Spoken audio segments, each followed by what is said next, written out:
demonstrating the fact that he knew that he shouldn't be doing this and waited for the opportunity to do it instead.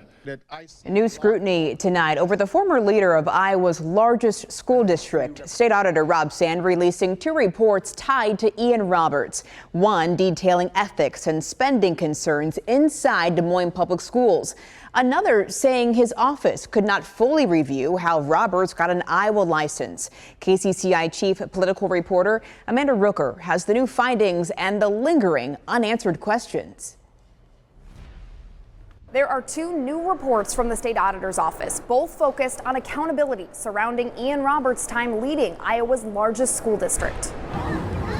Former Des Moines Superintendent Ian Roberts resigned after he was arrested by federal immigration authorities.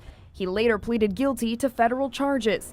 Now, 2 new state reports are raising more questions. We were asked by the Des Moines Public Schools to dig into transactions related to Ian Roberts. State Auditor Rob Sand says Roberts had undisclosed professional and personal ties to the owner of Lively Paradox. He says Roberts then helped steer more than 6,000 taxpayer dollars to the company for district services. And if you're steering public money to a company when you're on their website and you've co-authored books with the owner of that company, you shouldn't be doing that. The audit also found unsupported reimbursements, questionable spending, and nearly $2,000 in improper or unsupported purchases that were later repaid.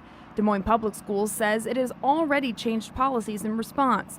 The district says employees must now disclose potential conflicts of interest each year and complete conflict of interest training. It also says it's updating travel, reimbursement, and other staff policies.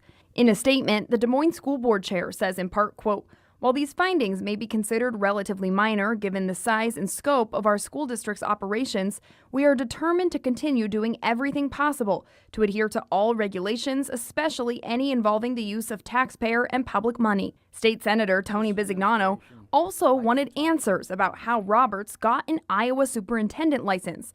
Sand says he could not complete that review. The Department of Education refused to provide us with any records related to the licensing process for Ian Roberts. A Department of Education spokesperson disputes that. She says Sand's office sent 48 questions on April 2nd, but never provided a letter outlining the review, its scope, or responsibilities.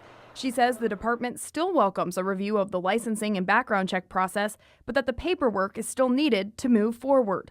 Sand disagrees. Our position, and this is not just law, but also in the auditing standards, as well as something that the Iowa Supreme Court has stated, is that having any engagement letter whatsoever is unnecessary. That disagreement means some of the biggest questions in this case, how Roberts got licensed and whether warning signs were missed, still do not have clear answers. KCCI did reach out to Roberts' attorney. He told us he did not have any comments, quote, at the moment. Roberts is scheduled to be sentenced on May 29th. From the State House, Amanda Rooker, KCCI 8 News, Iowa's news leader. And Governor Kim Reynolds is responding to the audit, saying in part, Sand holds press conferences to put state agencies on notice and points his finger at everyone but himself. The CEO of Lively Paradox is also speaking out. Nicole Price says, quote, "At no time did Dr. Ian Roberts negotiate, influence, or approve any contracts involving Lively Paradox." She goes on to say that she's confident their work was done ethically.